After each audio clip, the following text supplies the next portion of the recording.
Racers here range from professional triathletes to lawyers to doctors and many teachers. But there's only one adventure racer who happens to be a female firefighter. I'm not a triathlete.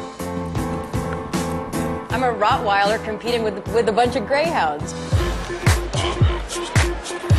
Robyn Benincasa has started and finished this race 3 times before. Ironman taught me how to be hard, how to be just mentally hard and to suffer.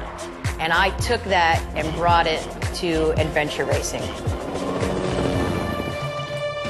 They have traveled here from every corner of the world. For 10 non-stop days and nights, they must hike, mountain climb, paddle, ride, and race through some of the most captivating yet dangerous terrain in one of the last great wilderness areas on Earth.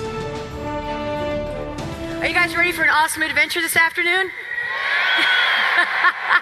All right, today we're going to have an amazing adventure. We're going to explore Australia, New Zealand, Ecuador, but more importantly, we're going to explore the human spirit and the little things that allow groups of ordinary people to accomplish extraordinary things together, and the magic that happens when you create true human synergy with your team. I suppose my biggest claim to fame in the sport of adventure racing is my teams have won the world championships a few times. We've won the Eco Challenge in Borneo, the Raid Galois in Ecuador. Our sport is one in which you have teams of 4 people, one of which must be a man and one of which must be a woman, and you are traveling nonstop day and night over hill and dale.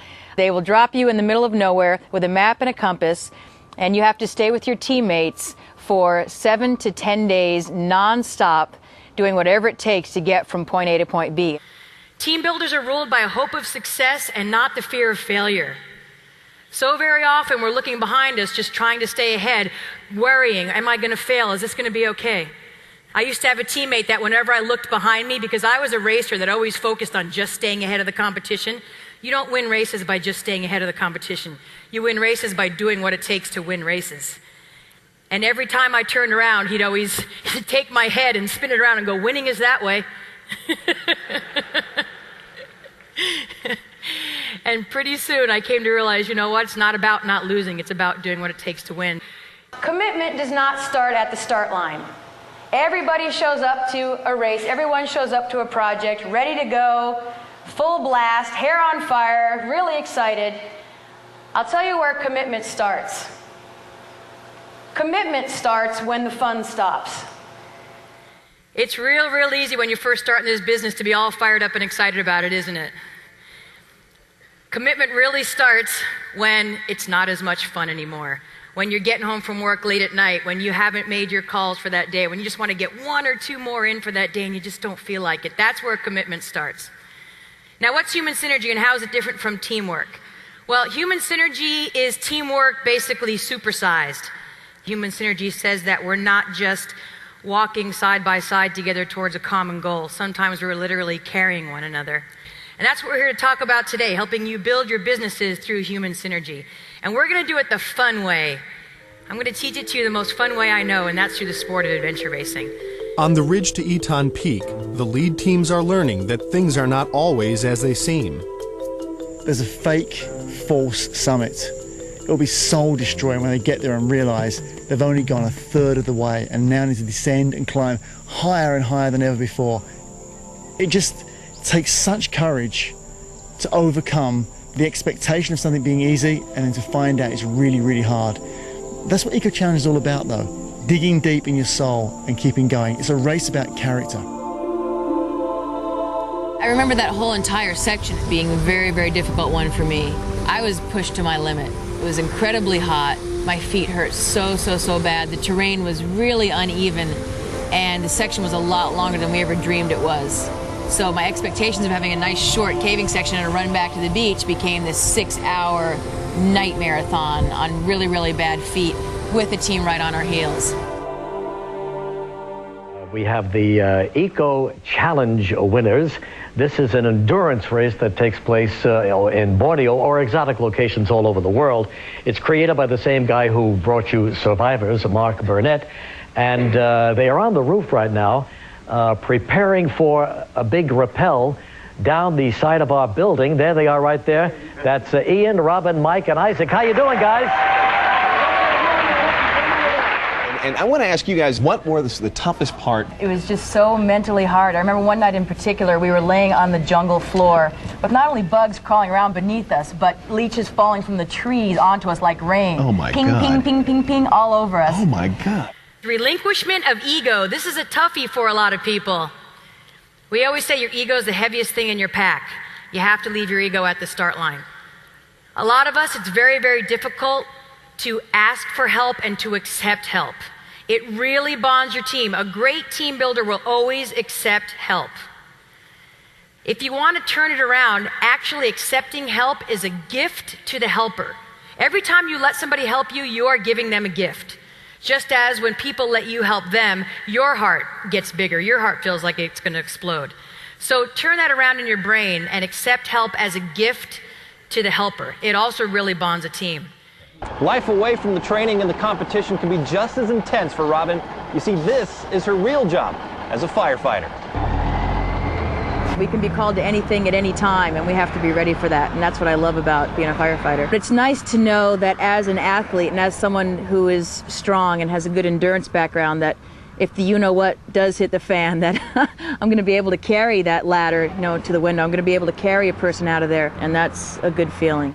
I actually had a case where we were fighting the fires here in San Diego, where it became so obvious to me that the human connection is the strongest connection on earth.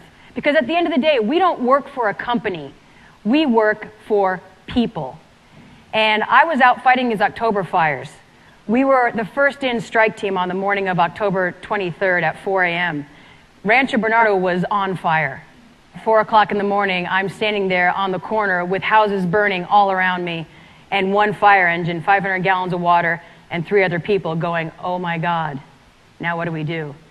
I remember so vividly the moment that I made this connection. I was just fighting house fires, house to house to house. And all of a sudden, I made this human connection because I was pulling my hose across the front lawn of a house. And for whatever reason, these people had taken all their family pictures out as they were running down the hallway maybe, and they had put them on the front lawn, maybe to save them from the fire in case their house burned down. So I'm pulling my hose across the front lawn of this house, and I noticed all these family pictures. And all of a sudden, something clicked in my brain. I was like, you know what? I'm not working for the San Diego Fire Department right now. I am working for this family right now. This family needs me to save their house. And I worked so much harder on that house than I had on any of the other ones before it because I knew these people. I was connected to these people. We saved that house because of the power of knowing those people. And the neatest thing was we actually went back the next day after everything had calmed down, the fire had moved on, and the whole family was standing there on their front lawn holding their kids' hands, looking at their house with tears coming down their eyes when we pulled up. And it was such a great moment because we actually got to complete that circle of that connection with those people. And in that moment I said, you know what? This connection, this human connection is the strongest force on earth. So continue to build your teams by making those human connections. In Eco Challenge, there are no giant stadiums, no flag-waving crowds to cheer on the athletes. The winners will take a purse that barely covers the cost to compete. But all competitors, win or lose, will take home the memories of a lifetime.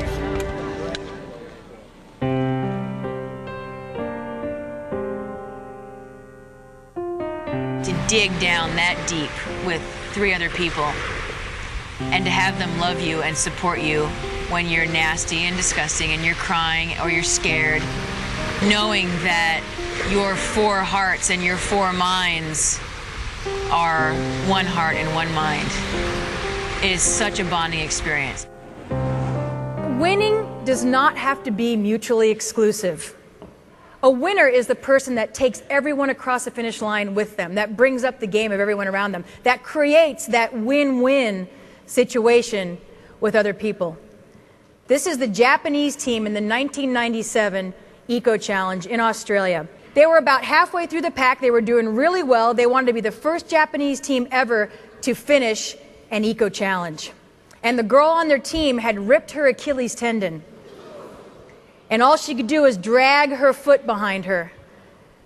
And they had to get up and over a 3,000-meter mountain and then hike 13 miles before they got into kayaks to paddle about 20 hours to the finish. They still had a little bit of race left.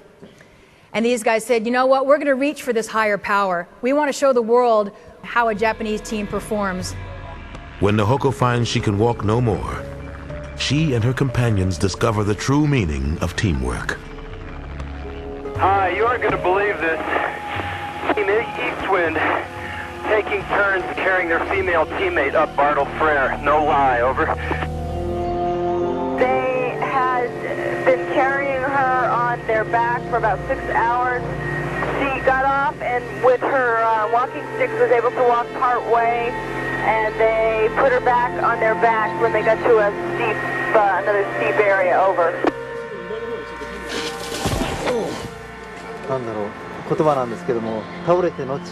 We have a proverb in Japanese that says, once you fall, you are closer to death, but not yet dead.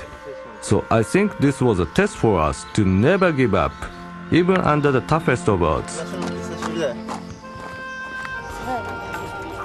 Team Eastwind are the epitome of what Eco Challenge really stands for. Most people couldn't even walk over Mount Bartle Frere. For them to carry that woman over that entire mountain, it's incredible. Pretty amazing. And I love ending with that image of those guys carrying the girl to the finish line. Because it's not about, hey, look at what superstars we were to carry her. They actually put her on their shoulders, right? Because she was a hero for letting them do that. And that's the image that I would love to leave with you guys today, in that in the past, you know, business has been all about gathering as many people as you can around you and standing on their backs to reach higher. But especially in a business like ours here, don't you achieve so much more and such greater heights when you're actually elevating your teammates on your shoulders? Yes? It's all about building those connections. You guys know that. And you've been an absolutely fabulous audience this afternoon. Thank you for sharing your love with me, and God bless all of you. Thank you. The adventure-seeking firefighter has climbed another mountain.